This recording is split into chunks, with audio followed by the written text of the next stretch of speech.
We're going to start off the workout with a dynamic warm-up, and the object is just to get warmed up by getting a little blood flow, get the body temperature up, which already isn't a very big problem because it's 110 outside. We're going to start off with just a dynamic warm-up, then we start off the exercises with lighter weights than we're actually going to use for the work set. So you go from a kind of a general warm-up to a more specific one.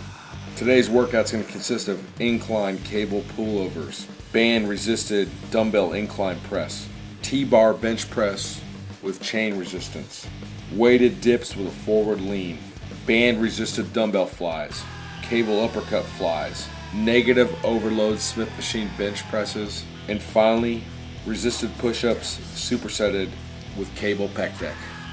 Starting the day off with pullovers. These help stretch Bryant's shoulders a lot, and he felt they really helped warm him up for pressing. So we're starting the day off with this. He's getting all the way back.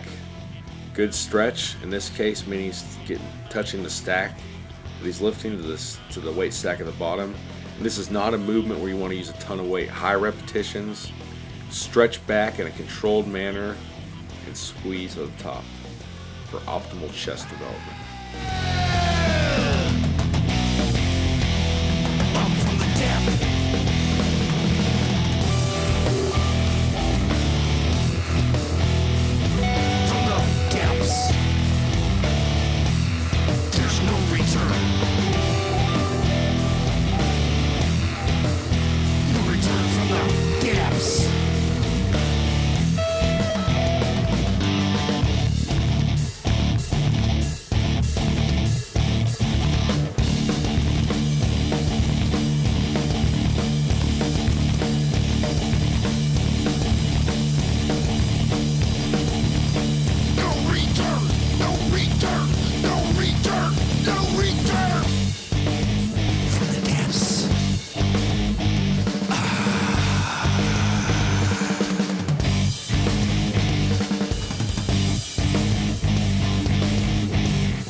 Branch doing dumbbell incline presses against 45 pounds of resistance bands. At the top of the movement, he's getting it all the way up. You can see his chest really working, sticking it at the top, all the way down to the bottom. Good full range of motion. Branch is up to 125 pounds here against the resistance band. As the weight increases, his technique is not sacrificed.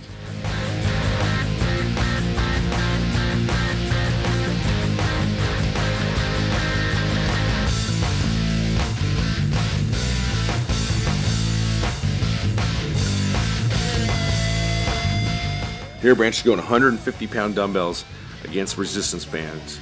150-pound dumbbells without bands is impressive, let alone with resistance bands.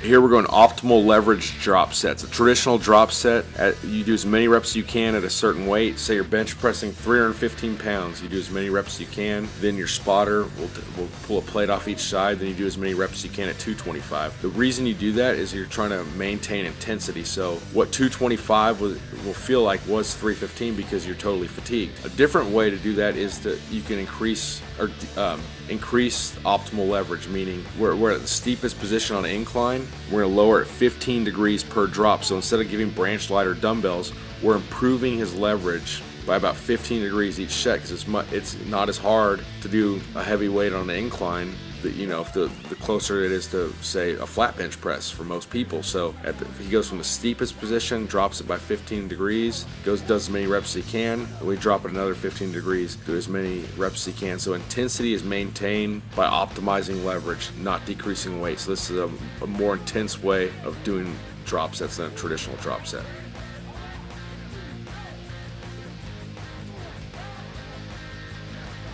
Talked a little bit about bands and chains in the past, but the idea of a chain is a chain feels a little more like straight weight than a band, and as the weight's on the floor and he lifts the weight back up, each link comes off the floor, and that increases resistance, so it's overloading the movement throughout the entire range of motion. And here we're using what's called a T-bar. The grip on the T-bar is not quite a neutral grip. A neutral grip means your palms are facing each other, where a pronated grip is like a traditional overhand grip. This is somewhat between a traditional pronated grip, and it's between a traditional pronated grip and neutral grip. Not only does this prevent potential wear and tear injuries, because if you always use the same grip all the time on the same exercises, there is a potential wear and tear, but also attacks the muscle fibers a little bit differently. Each time you do a different movement, different exercise, you're attacking the muscle fibers a little bit differently. Here we're doing weighted dips. As you can see, Branch is leaning forward, chin tucked to chest, so he's putting emphasis on the pectorals. What we're doing here, instead of a drop set, this is another very high intensity muscle building technique. This is called a rest pause. What a rest pause means is you do as many reps as possible, and then you rest, do the same thing. The rests are generally anywhere from 15 to 30 seconds. So what I could do if I was writing a workout for somebody, I'd put like a rest pause 30. That'd mean do as many reps as you can for 30 seconds. Do as many reps as you can, rest 30 seconds, repeat, rest 30 seconds, repeat. A rest pause 15 would be the exact same thing, but the rest periods would be 15 seconds. So instead of doing a drop set where you remove weight off the bar or make the weight lighter, you're keeping the weight the same, you're just getting a slight, you're getting a break in between. So it's a very high intensity technique, obviously not to be done on deloads, and it's a great technique to build muscle, but use it sparingly, not on every single set, every single exercise, every single workout.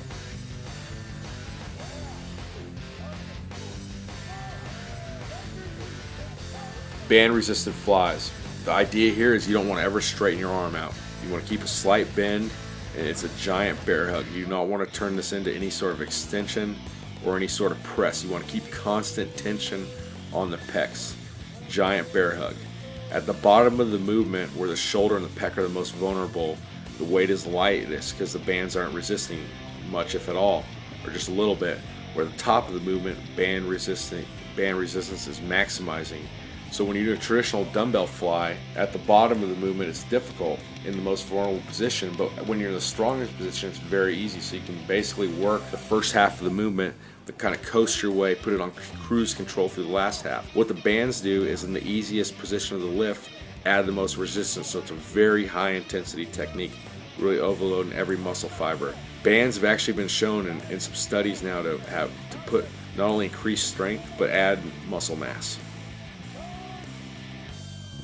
This is a cable uppercut fly. If you see initially when Branch starts off, he's not holding the weight at the top. That's why you hear me say something.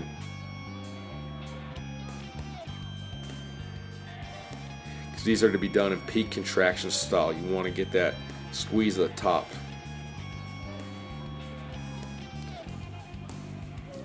Doing these for a minute straight.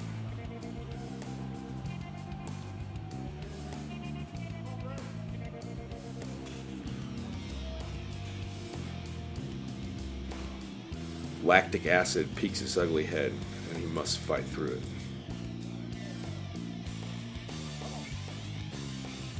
As you can see, Branch is getting a stretch at the bottom, squeeze the peak contraction at the top.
Initially, when this movement starts off, we're emphasizing the negative portion of the movement. People can handle sometimes 60% greater than their max on the negative portion of the lift. So what we're doing is at the top of the movement, we're adding a 35-pound plate. Then when he gets to the bottom of the movement, we take each 35-pound plate off, and he pushes the weight back up. On the way down, I'm counting 5 reps so he can really do the negative portion slowly, feel all the muscles working.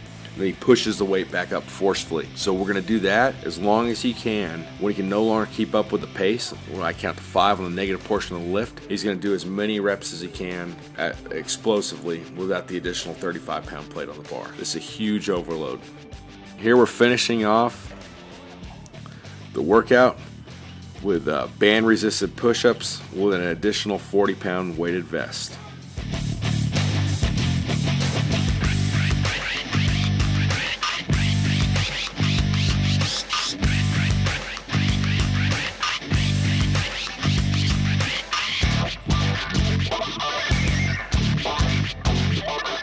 Seated cable flies. Branch is doing these great. Getting a good stretch and holding at the top of the movement.